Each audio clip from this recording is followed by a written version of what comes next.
Halo Sobat Struktur, jumpa lagi dengan saya Agus Setiawan.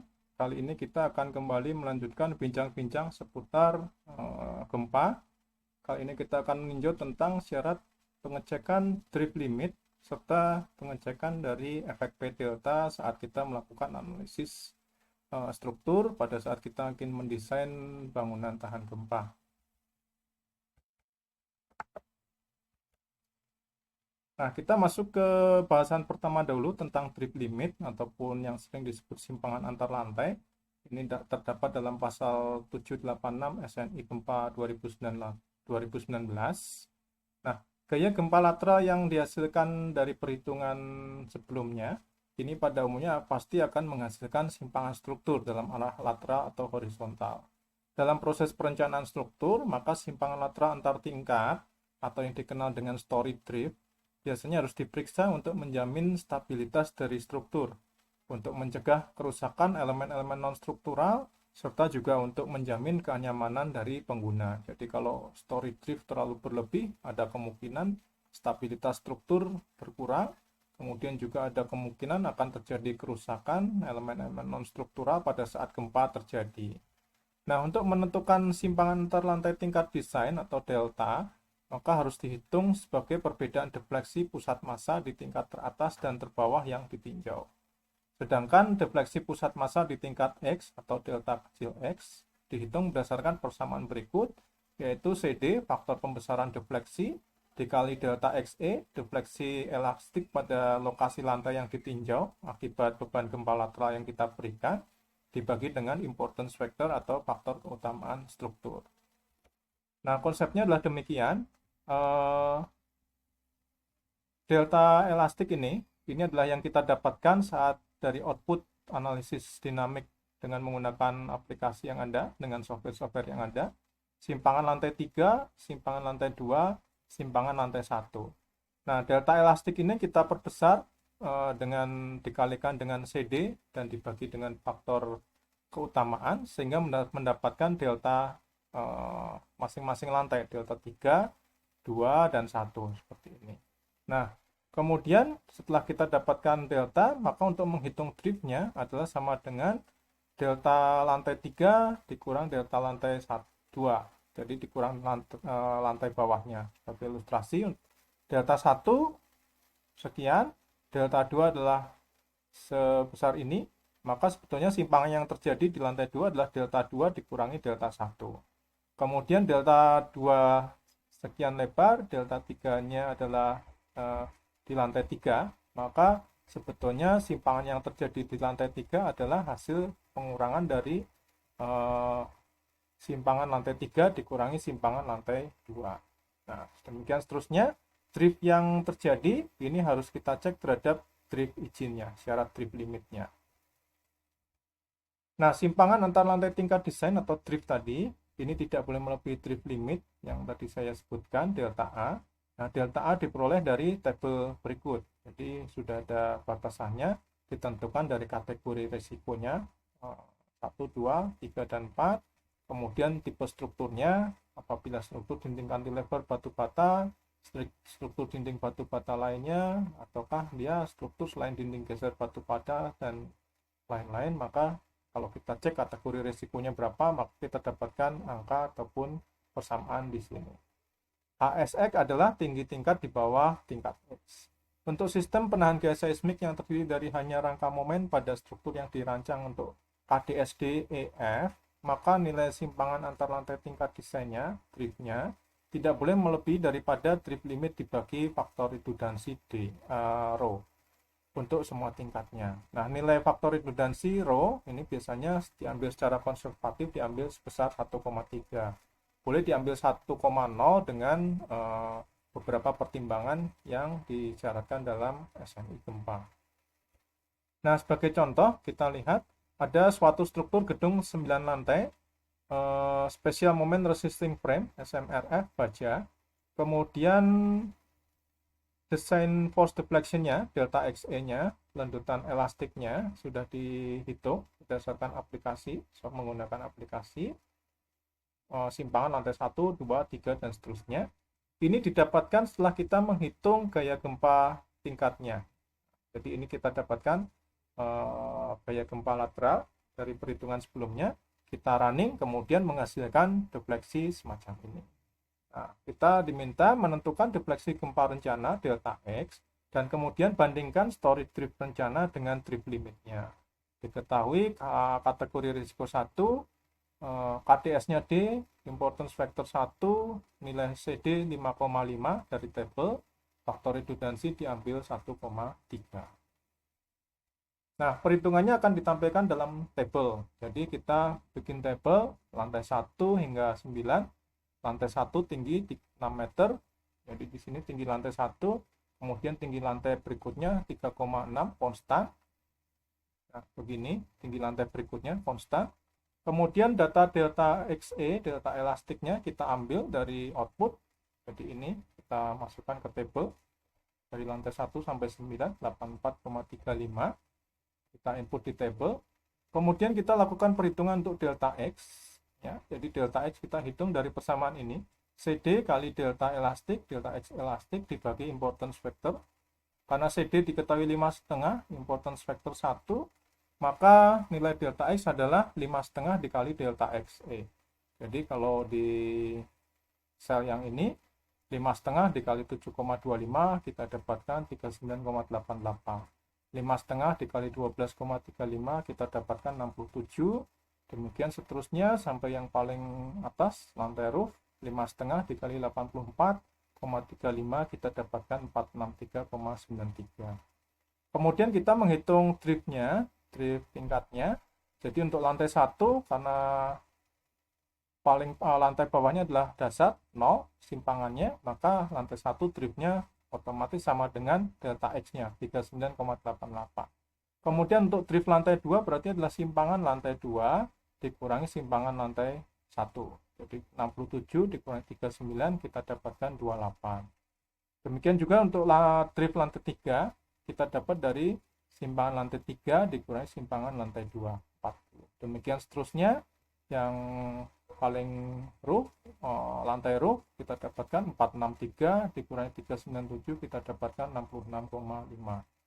Nah, nilai drift ini harus lebih kecil daripada drift limitnya, yaitu delta A dibagi rho. Nah, delta A kita gunakan karena dia termasuk struktur yang spesial, rangka pemikul momen spesial dari baja. Maka kalau kita lihat di tabel ini, maka ini lebih tepat masuk ke kategori yang ini, ya. Kategori pertama, KDS kita, kategori risiko kita tadi kategori risiko 1 di sini, sehingga maka nilai drift izinnya adalah 0,025 kali HSX atau kali tinggi lantai yang ditinjau. Jadi kalau kita lihat rumus untuk drift limitnya 0,025 dikali tinggi tingkat dibagi faktor redundansi 1,3, sehingga kita dapatkan persamaan 0,0192 kali tingginya. Nah, sehingga untuk drift limit lantai 1 adalah 0,0192 kali tinggi lantai 16, maka kita dapatkan 115. Untuk lantai 2 dan seterusnya seragam tingginya 3,6 meter, sehingga delta A dibagi rho-nya akan seragam juga 69,23. Nah, kalau kita cek dengan drift yang terjadi, maka drift yang terjadi semuanya sudah lebih kecil daripada drift limit yang disyaratkan. Nah, sehingga untuk pengecekan story drift sudah memenuhi persyaratan semuanya. Kita lanjutkan dengan yang dimaksud dengan efek P delta. Ini tercantum dalam pasal 787 SNI Gempa 2019. Dalam perencanaan bangunan tinggi, pergerakan lateral kolom akibat pengaruh beban aksial P dan horizontal displacement akan menimbulkan momen sekunder pada balok dan kolom, serta adanya tambahan story drift. Pengaruh ini dikenal dengan istilah P delta. Jadi umumnya kalau momen sekunder lebih dari 10% dari momen primer, umumnya pengecekan P delta akan menjadi hal yang krusial untuk kita perhitungkan. Stabilitas dari sistem struktur ini perlu diperiksa akibat adanya pengaruh tambahan P delta. Nah, pengaruh P delta pada geser dan momen tingkat, gaya dan momen elemen struktur yang dihasilkan, dan simpangan antar lantai tingkat yang timbul oleh pengaruhnya, tidak disyaratkan untuk diperhitungkan. Jadi artinya efek P delta boleh diabaikan apabila dipenuhi persyaratan berikut. Koefisien stabilitas theta berdasarkan persamaan ini sama atau kurang dari 0,1. Jadi kalau ini sama atau kurang dari 0,1, maka kita tidak perlu mempertimbangkan efek P delta. Nah, apa saja yang ada di persamaan ini? Theta adalah koefisien stabilitas, Px adalah beban desain vertikal total pada dan di atas tingkat X, kemudian delta adalah simpangan lantai tingkat desain atau driftnya yang terjadi sehubungan dengan gaya gempa lateral. IE adalah importance factor, Px adalah gaya geser seismik yang bekerja pada tingkat X dan X-1. Kemudian HSX adalah tinggi tingkat di bawah tingkat X, CD adalah faktor pembesaran defleksi. Nah, nilai koefisien stabilitas harus dicek, tidak boleh melebihi theta max. Theta max-nya diperoleh dari persamaan setengah dibagi beta kali CD. Ini harus lebih kecil dari 0,25. Nah, beta adalah rasio kebutuhan geser terhadap kapasitas geser. Secara konservatif biasanya diambil sebesar 1,0.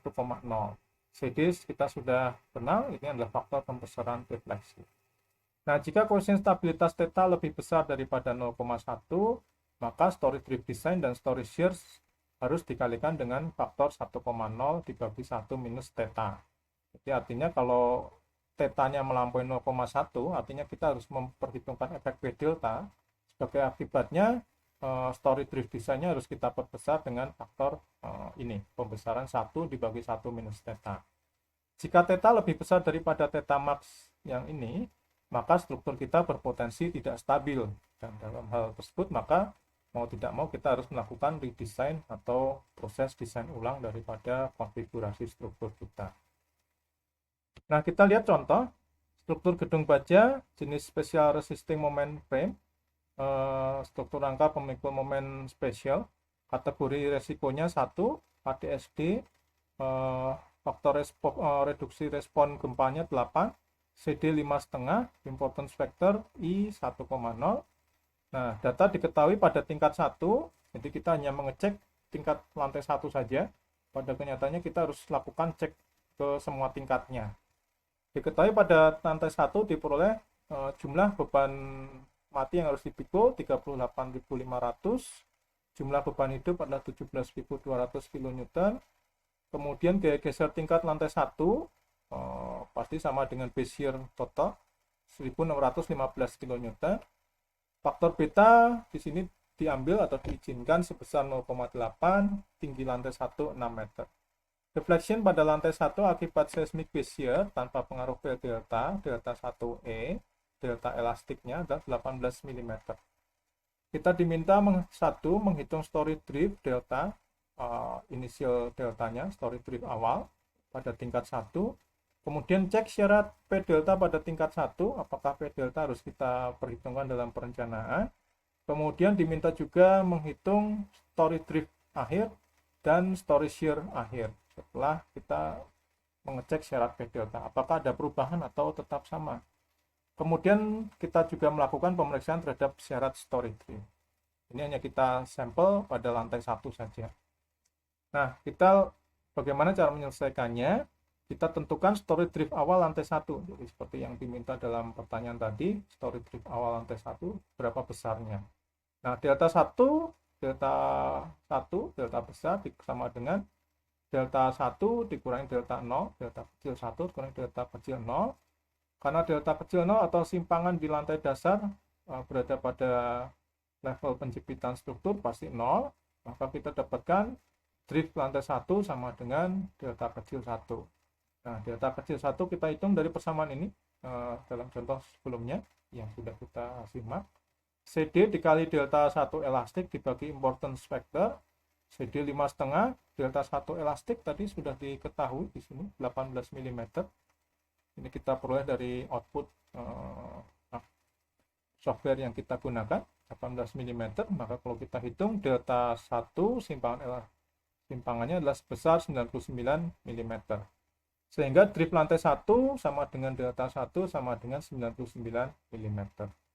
Nah, ini adalah story drift awal yang nanti akan kita lakukan amplifikasi atau kita perbesar apabila nilai theta yang kita hitung nanti lebih dari 0,1. Kalau kurang berarti kita tidak perlu melakukan perubahan story drift ini. Nah, langkah berikutnya adalah kita melakukan pengecekan efek P delta berdasarkan nilai theta.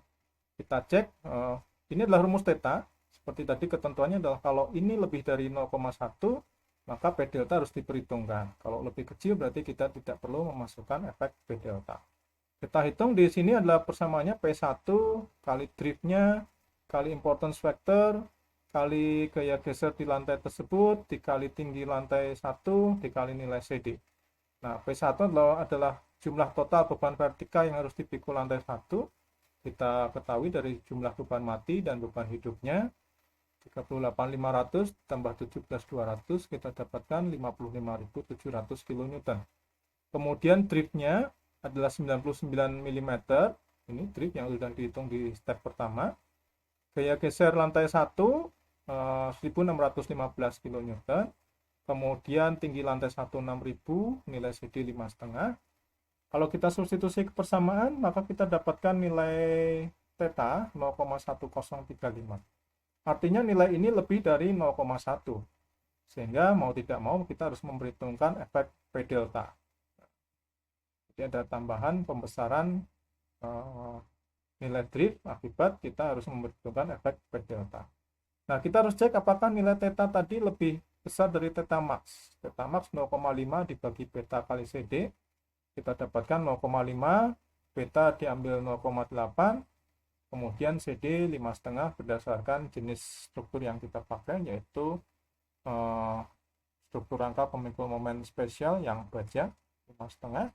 Maka kita dapatkan theta max 0,1136, yang mana nilai ini ternyata lebih besar daripada theta yang terjadi. Artinya struktur kita tidak mengalami masalah dari sisi stabilitas.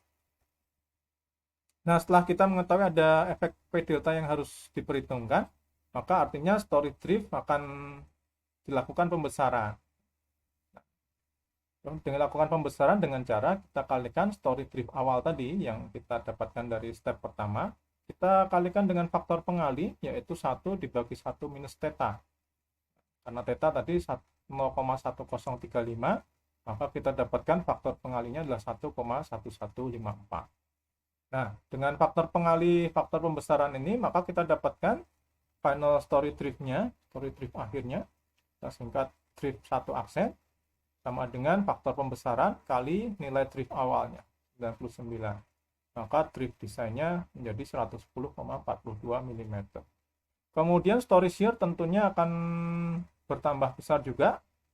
Apabila sebelumnya adalah 1615, maka story shear 1 aksen kita kalikan dengan faktor pembesaran 1,1154, maka kita dapatkan story shear akhirnya 1801,37 kN. Artinya ada tambahan story shear dari 1615 menjadi 1800, ada penambahan sebesar 186,37 kN.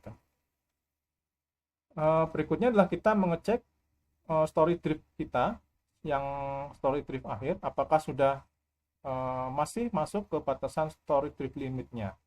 Nah, story drift izin kita dapatkan dari contoh sebelumnya, dari langkah sebelumnya, sama dengan faktor ini 0,025H dibagi faktor redundansi, yang mana kita ambil 1,3, maka kita dapatkan 0,02 dikali. Nah, karena tinggi lantai tingkat kita 6000, lantai 1, maka story drift limitnya 120 mm. Nah, ternyata story drift akhir 110,42 yang sudah kita lakukan pembesaran tadi masih lebih kecil daripada story drift limit. Artinya pengecekan batasan story drift akhirnya kita sudah masuk dalam persyaratan. Demikian bahasan tentang efek P delta dan syarat story drift limit. Mudah-mudahan bermanfaat bagi kita semua. Salam struktur.